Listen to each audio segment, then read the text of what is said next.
Le mondial en direct dans les rames et d'autres faits curieux sur le métro de Moscou. Irina Dimitrieva. Le premier match du mondial 2018 de football, qui s'est tenu le 14 juin à Moscou, a été diffusé en direct dans les rames du métro moscovite.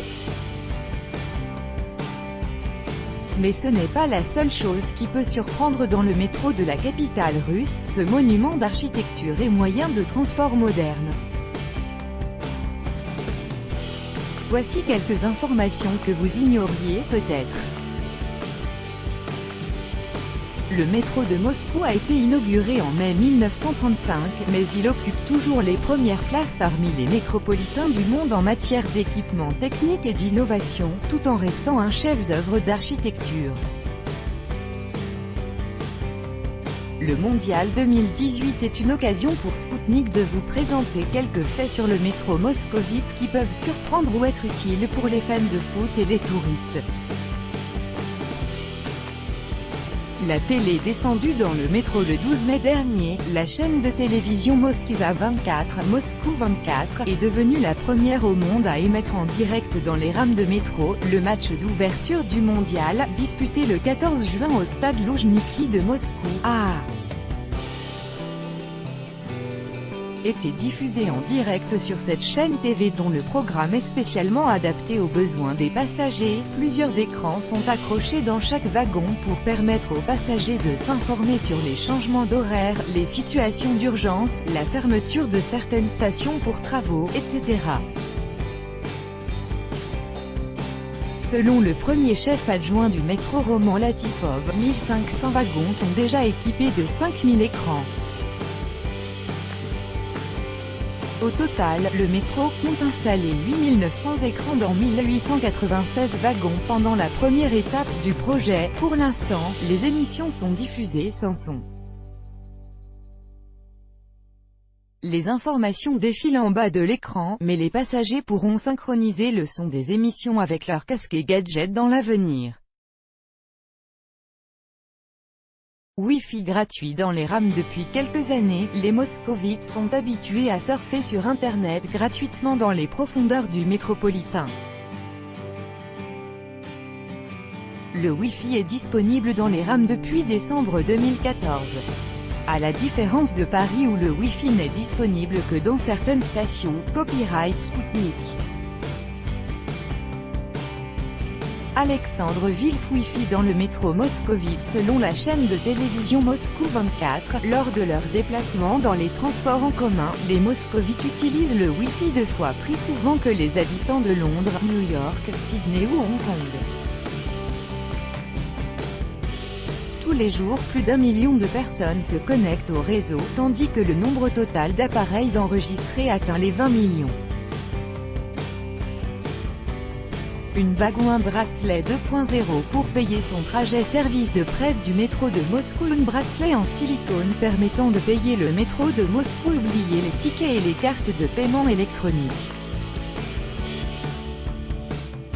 Payer votre voyage dans le métro de Moscou est déjà possible avec une bague ou un bracelet.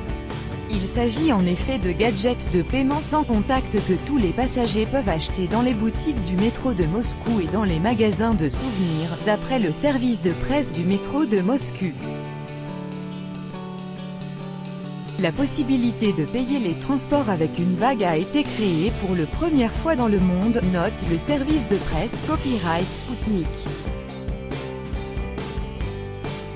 Ramil Sidikov. Un ticket de métro spécial gratuit pour les supporters. Avoir un anneau qui a le pouvoir spécial de payer, c'est intéressant, mais voyager gratuitement l'est encore plus. Les supporters munis d'un fan ID et d'un billet pour un match peuvent se déplacer sans payer dans le métro de Moscou le jour du match, ainsi que les 2 jours précédents et les 2 jours suivants, d'après le site officiel des transports publics de Moscou. En toute sécurité, mais sans poubelle. Le métro de Moscou disposait des poubelles jusqu'au début des années 1990. Plus tard, il a été décidé de les enlever pour des raisons de sécurité. Donc, si vous avez quelque chose à jeter dans la main, veuillez attendre la fin de votre voyage dans le métro. Une fontaine souterraine copyright Sputnik. Sergei Piatakov. La fontaine à la station Rimskaya du métro de Moscou. La station Rimskaya, ainsi nommée en hommage à la capitale italienne, est la seule du métro de Moscou à être décorée d'une fontaine. On peut voir cette fontaine, ou plutôt un mur d'eau, derrière les sculptures représentant Rémus et Romulus assis sur une colonne. Des architectes italiens ont participé à la création du projet de décor de la station. Architecte français dans le métro moscovite. Copyright Sputnik. Vladimir Fedorenko. L'entrée de la station Kievskaya du métro moscovite. Des architectes français ont participé à la création d'une entrée de la station Kievskaya. Des lignes Filevskaya et circulaires.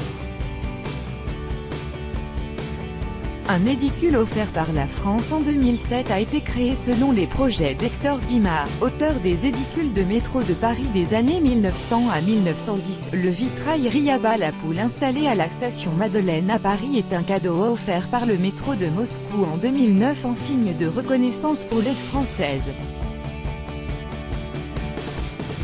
Le vitrail représente une poule géante et son œuf en or de 80 kg. Copyright AFP 2018. Boris Horvat. Riaba-la-Poule. Cette œuvre s'inspire de l'adorable conte russe Riaba, la petite poule aux œufs d'or. On y retrouve d'autres symboles de la Russie et de l'URSS, l'aigle, la croix orthodoxe, la faucille et le marteau, l'étoile rouge, le fer à cheval, et même des boulons et des vis ajoutés en relief sur 20 panneaux provenant des verreries russes de Boukroutalny.